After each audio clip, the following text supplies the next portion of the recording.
In 2009, BlackBerry smartphones were riding high. The company controlled almost 50% of the smartphone market, and everyone from Bill Gates to President Obama to Oprah declared that they couldn't live without their BlackBerries. But just 5 years later, the company's market share had nosedived to just 1%. Why? Because BlackBerry's inventor Mike Lazaridis wouldn't change his mind. As Apple's iPhone was released in 2007 and began to gain market share, Lazaridis continued to believe that most consumers would only want a device that could make calls and send and receive emails. He simply couldn't imagine a world in which people wanted more than what a BlackBerry could do. But before you rush to judge Mike Lazaridis, consider that you might have made exactly the same mistake.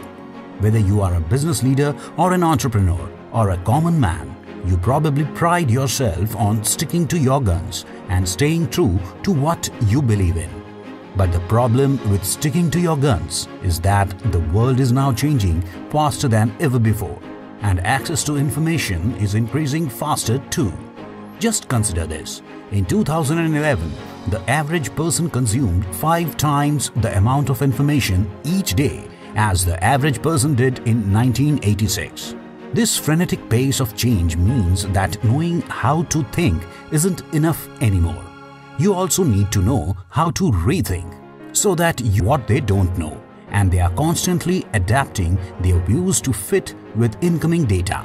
Scientists don't begin with answers but with questions. They carefully test their theories and rely on evidence, not intuition. If you are a business leader, you can think more like a scientist by viewing your business strategy as a theory that you need to test. A study on Italian startups found that founders who thought about their businesses scientifically gained more revenue and more customers than founders who didn't. The researchers concluded that scientifically minded leaders had more success because they were more likely to pivot and adjust their business models when things started going wrong. So, smart idea 1. Think like a scientist. How do you persuade someone that you are right? Grant used to believe that the art of persuasion consisted of a reeling of evidence that the other person was wrong.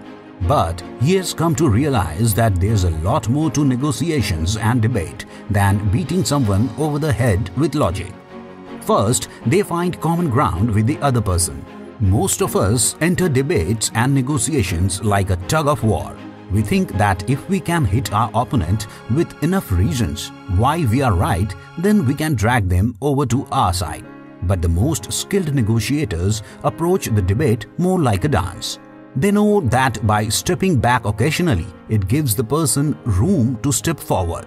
So, whereas mediocre negotiators only arm themselves with reasons why they are right and the other person is wrong, the best negotiators also mention things on which they might actually agree.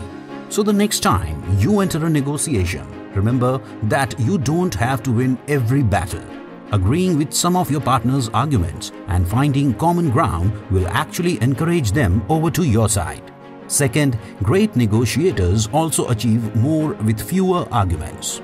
We often imagine debates to be like standing on opposition ends of a pair of weigh scales. If you can weigh your side with enough arguments, you tip the scales and win. But the best negotiators don't just pile on arguments. Instead, they present fewer, stronger arguments in favor of their case. That's because they know that weaker arguments dilute stronger ones. If you pile on lots of reason to support your arguments, then your opponent will simply discredit the weakest ones, and once they have rejected some of your arguments, it's much easier for them to disregard your whole case. For instance, when a group of researchers set out to persuade alumni to donate money to their old college, they found that only half as many people donated when they were given 2 reasons to donate as they did when they were given just 1. Third, whereas mediocre negotiators act like preachers and prosecutors, the best negotiators behave more like, you guessed it, scientists. Instead of just preaching their own viewpoints or mercilessly prosecuting their opponent's position, Great negotiators show a scientist-like curiosity toward their opponents. They ask questions such as, "Are you really saying you can't see any truth in my proposal?" In fact, research shows that the best negotiators end 20% of their comments with a question. That's twice the number of the average negotiators. So, smart idea 2. Negotiation is not like a tug-of-war. So, how do you change people's prejudiced ideas and beliefs? Once, the author Adam Grant observed prejudice between the fans of two rival baseball teams, the Yankees and the Red Sox. The Yankees fans typically thought of the Red Sox fans as obnoxious, aggressive, and arrogant. And the Red Sox fans said exactly the same thing about the Yankees fans. In an attempt to bridge the gap between the two groups, Grant asked the baseball fans to write an essay about how random some of their dislike for the other side was. He asked Yankee fans to consider the fact that if they had been born into a Red Sox supporting family, they probably would have grown up supporting the Red Sox too. After writing these personal essays, many of the baseball fans on both sides changed their mind on their own.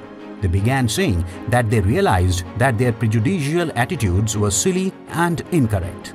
To sum up, if you want someone to rethink their prejudices, it's not enough to show them why their beliefs are wrong. Instead, it might be better to show them that it's only pure chance that they believe these things at all. So, smart idea 3. Encourage them to rethink their prejudices. If you want to master this art of negotiation, then you can buy the book Think Again by Adam Grant by following the link given below in the description. Thanks for watching. More wisdom, more solution, better life.